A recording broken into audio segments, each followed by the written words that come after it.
An apple a day keeps the doctor away, but don't eat the apple core. Just like you shouldn't eat the network core?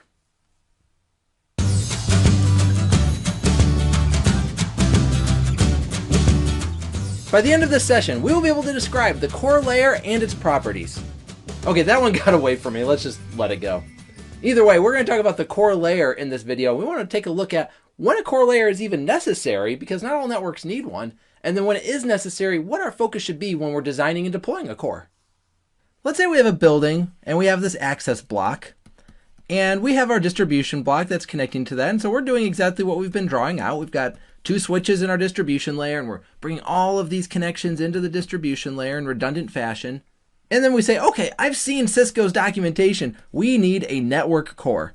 And so we deploy this core up here, connect our distribution switches in, and what did we accomplish? This core layer is doing nothing. It's just sitting here bored because all of the traffic is going back and forth like this. Now, we could say, okay, well, Jeff, there's usually at least an internet connection, right? Oh, okay, well, that's true. So let's draw this internet connection here, and we'll bring that into the core. Well, then it's switching between the internet and the distribution layer. And again, why do we have it? What's it doing? Why couldn't we bring the internet straight into the distribution layer? And there's nothing wrong with that. That's called a collapsed core design when we bring the core services into the distribution layer. Typically, this happens when we don't have enough blocks to justify a core. Now, conversely, let's say we have that access layer and we have that distribution layer. And you know what? Now, all of a sudden, we've got a second building. We've got a second distribution layer, and we've got a second access block. I guess we should be calling these blocks, right? And so we've got distribution blocks, access blocks. Hey, we've also got an internet block. We've got a WAN block because we have a bunch of WAN circuits coming in. Those would be remote branches and such. And oh, by the way, we actually have a data center in here that is completely isolated from everything else. Maybe it's on-site, maybe it's off-site, but from a network perspective, it's isolated. So here we have 1, 2, 3, 4, and 5 separate blocks that need to be interconnected. In order to redundantly do that, we want to full mesh the connections, right? And so we're going to do 1, 2, 3, 4, 5, 6, 7, 8, 9, 10. There we go. We've got 10 separate connections. And this would be a nightmare to connect. Again, keeping in mind that a lot of these blocks have redundant connections. So we might have 2 routers up here in the internet layer. We might have 2 switches here at the data center layer and 2 switches in each of the distribution layers. And so connecting all these together in a full mesh fashion, this is where our network starts to get out of hand. And this is exactly where we want that network core. That network core is going to sit in the middle and connect all of these in a hub and spoke type of topology. The network core is designed to simplify our networks, not sit there bored and idle like we would if we deployed a core where we don't need it. So what do these cores typically look like?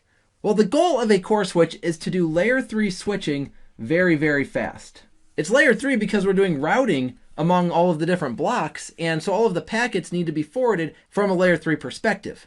So we do need a little performance out of this thing. So it's not going to be your low-end switch, but at the same time, we don't need a ton of ports on this. We see here we only need 5 different connections, and maybe each one of those, I mean, even if this was a full mesh like this, we'd have 4 connections, 4 times 5. So we need 20 ports across 2 switches. So a port count is actually typically pretty low on a set of core switches. But again, that depends on the network. So don't just go out there and buy the smallest switch you can possibly buy for a core. You need to take a look at what you need and buy accordingly. We mentioned the fact that we're routing. We can expect to find routing protocols here, just like we can at the distribution layer. And typically we're dealing with a little bit more complexity than we are at the distribution layer, because the distribution layer is all about forwarding traffic, again, one direction up to the core. Whereas the core has to figure out where it's supposed to send that traffic. So when you think about EIGRP or OSPF or maybe even BGP as a routing protocol, now the core is going to be configured with a little bit more complex of a configuration than our edge switches will be. So that's about it for the network core, and I know what you're thinking. Like, Jeff, this is the network core. This video is pretty short. I thought this was going to be very involved. And from a network perspective, when it comes to the core, it's that hub in the hub and spoke. And we only focus in on those 2 network services. We need to worry about fast layer 3 switching, absolutely, and then also routing protocol support to make sure we can route to all the different nodes. But in the end, the core switch, we're not running sophisticated services on that. We simply want to make sure that the core is able to facilitate the traffic from any one of the blocks in our network to every other block. And with that, you are now able to describe the core layer and its properties. I hope this has been informative for you, and I'd like to thank you for viewing.